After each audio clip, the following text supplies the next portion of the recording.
Good evening. Welcome to South Asia Newsline. I'm Yeshichanzam. Here are the top stories we are tracking for you on Wednesday, the 8th of September. Indian-Russian security officials hold talks on Afghanistan crisis, deepening bilateral cooperation. Taliban named new Afghan government interior minister on US sanctions list. And Bangladesh prepares to reopen schools, colleges from September 12th.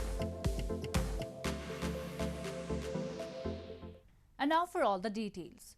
India's National Security Advisor Ajit Doval and his Russian counterpart Nikolay Patrushev on Wednesday held wide-ranging talks in New Delhi on the situation in Afghanistan following its takeover by the Taliban. Apart from deepening bilateral cooperation in the field of security between the two nations, the duo also held talks on the military, political and socio-economic situation in Afghanistan. India's National Security Advisor Ajit Doval on Wednesday met Secretary of the Security Council of Russia, General Nikolay Patrushev, who is on two-day visit to India. Both the leaders held wide-ranging talks in New Delhi on prevailing situation in Afghanistan following its takeover by the Taliban and its security implications for India, Russia and the Central Asian region. In a statement, the Russian embassy said the duo discussed the military, political and socio-economic situation in the war-ravaged country. They also touched upon humanitarian and migration problems in Afghanistan, as well as prospects for Russian-Indian joint efforts aimed at creating conditions for launching a peaceful settlement process on the basis of an intra-Afghan dialogue. The two top officials also discussed deepening bilateral cooperation in security with an emphasis on further interaction on the anti-terrorist track, combating illegal migration and drug trafficking. The meeting took place a day after Doval held extensive talks with the chief of the Central Intelligence Agency, CIA, William Burns, on the Afghan crisis. Indian Prime Minister Narendra Modi and Russian President Vladimir Putin had on August 24 discussed the developments in Afghanistan and expressed the view that it was important for the two countries to work together.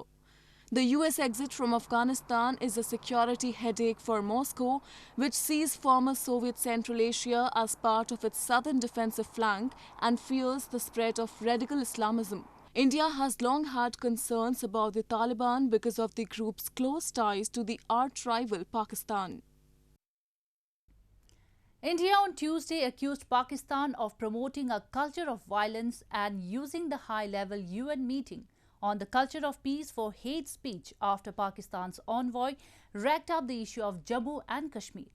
Indian diplomat Vidisha Maitra said the world should be concerned by terrorists and those who support them in this quest. First Secretary in India's permanent mission to the UN, Vidisha Maitra, on Tuesday said Pakistan continues to foment a culture of violence at home and across its borders, as she hit out at Islamabad for using the platform of the United Nations for hate speech against India. The Indian diplomat said the world should be concerned by terrorists who use religion to justify acts of intolerance and violence, and those who support them in this quest.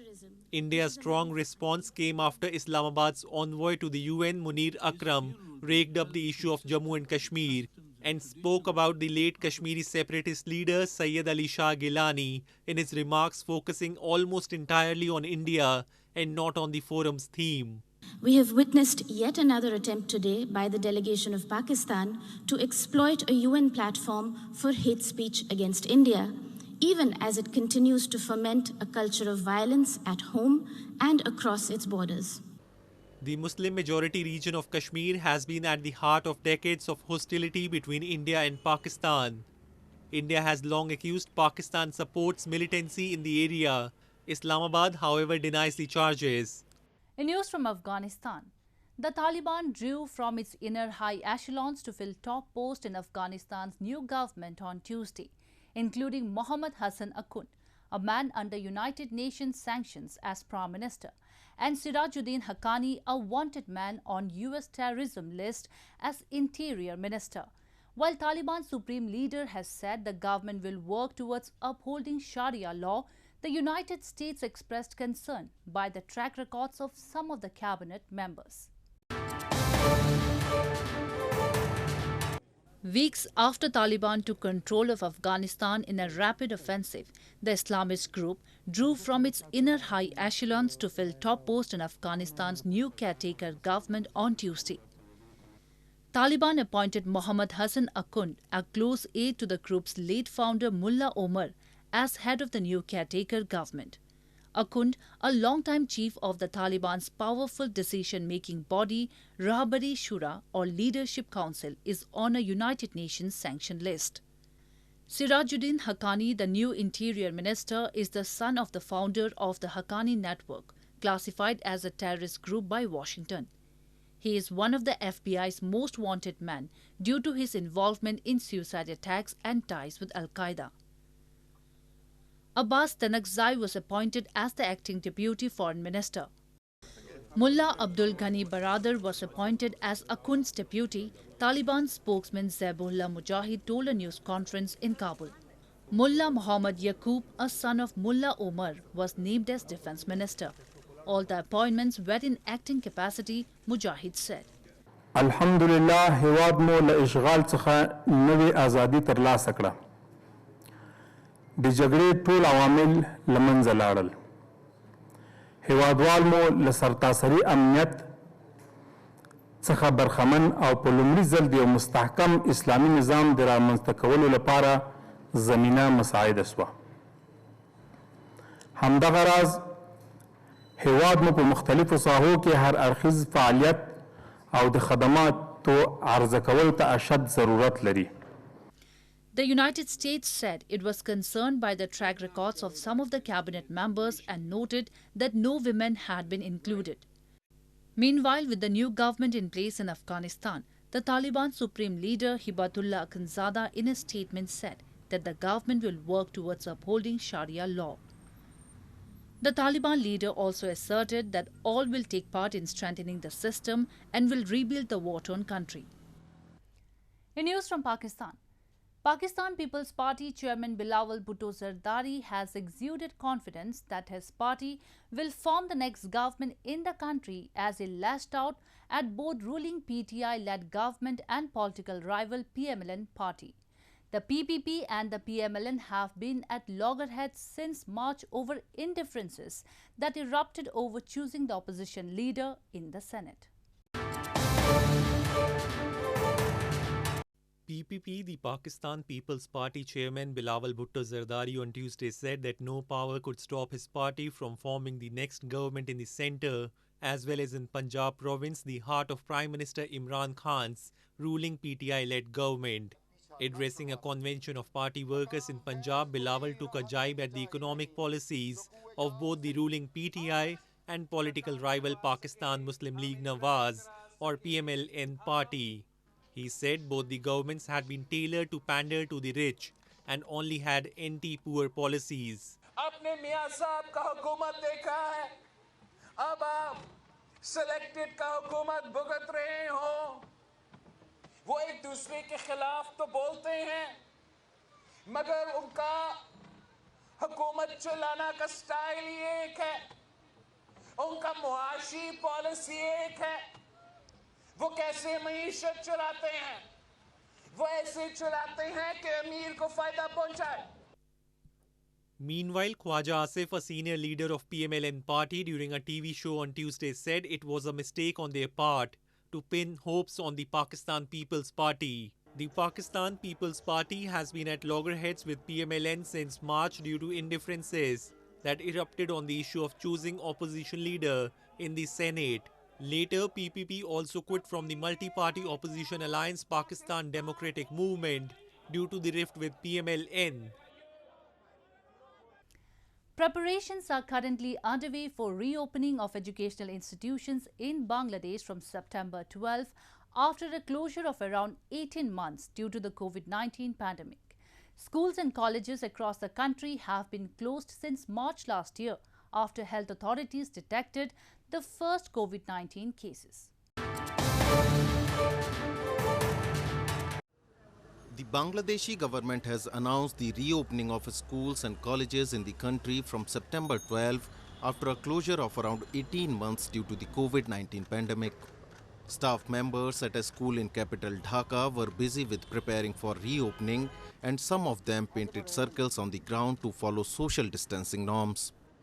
Bangladeshi Education Minister Deepu Moni, who made the announcement last week, said that only candidates of public examinations, that is belonging to grades 12, 10 and 5, would attend classes daily after the reopening.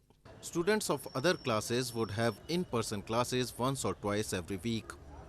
Schools and colleges across the country have been closed since March last year after health authorities detected the first COVID-19 cases. Later, the closure was extended several times in an effort to contain the spread of COVID-19. Bangladesh has so far reported 1.5 million COVID cases, including 32,367 active cases and 26,684 deaths. So far, the country has inoculated more than 19.61 million people with the first dose of COVID-19 vaccine, and more than 8.96 million have received both the doses of the vaccine till September 6. With the annual Ganesh Chaturthi festival set to begin later this week, artisans across India are busy giving final touches to idols of the elephant-headed Hindu Lord Ganesha. An artisan in western Nasik city has carved a unique variety of idols using nails and areca nuts, hoping for good response from buyers. With Ganesh Chaturthi festival just around the corner, an artisan in India's western Nasik city has uniquely carved small idols of elephant-headed Hindu Lord Ganesha made of nails and cassette covers. For the past 22 years, Sanjay Kshatriya has been making miniature Ganesha idols and claims that he has prepared over 33,000 idols till now. Among a diverse collection of idols in his shop, he has also made Ganesha idols out of areca nuts.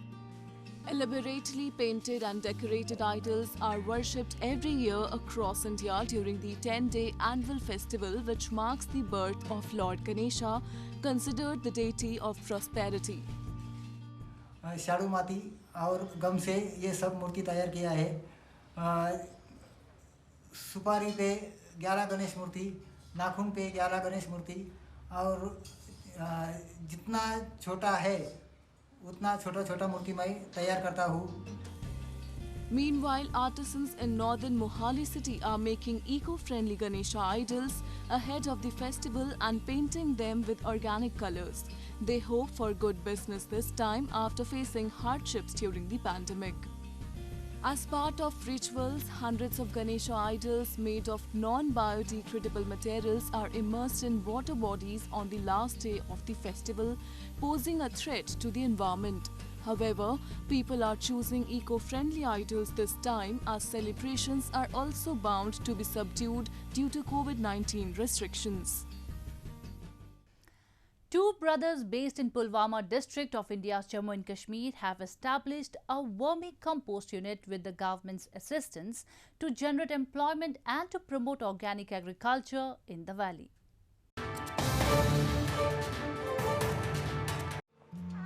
Two brothers based in Pulwama district of India's Jammu and Kashmir territory have established a vermicompost unit with the assistance of government to promote organic agriculture in the valley.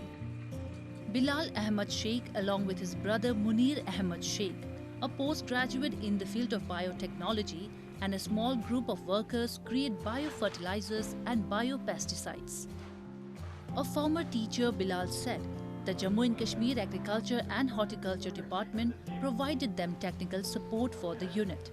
They also conduct soil testing, which has been benefiting the farmers in the region in getting good results in their produce.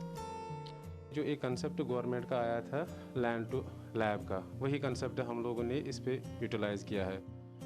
तो यहाँ पर हमारी जो lab है, इसमें हम soil testing करते हैं, बायो फर्टिलाइजर्स प्रोड्यूस करते हैं और बायो फंगिसाइड्स प्रोड्यूस करते से। Currently, the unit employs 15 units and the brothers hope to generate employment for more people in the valley, especially in Pulwama district. Well, that's all we have for you from South Asia this evening. Now our viewers can watch the show on SouthAsiaNewsline.com. You can also visit us on Facebook.com/AsiaNewsline and follow us on Twitter @AsiaNewsline. That's all in tonight's edition. We will see you same time tomorrow. Good night.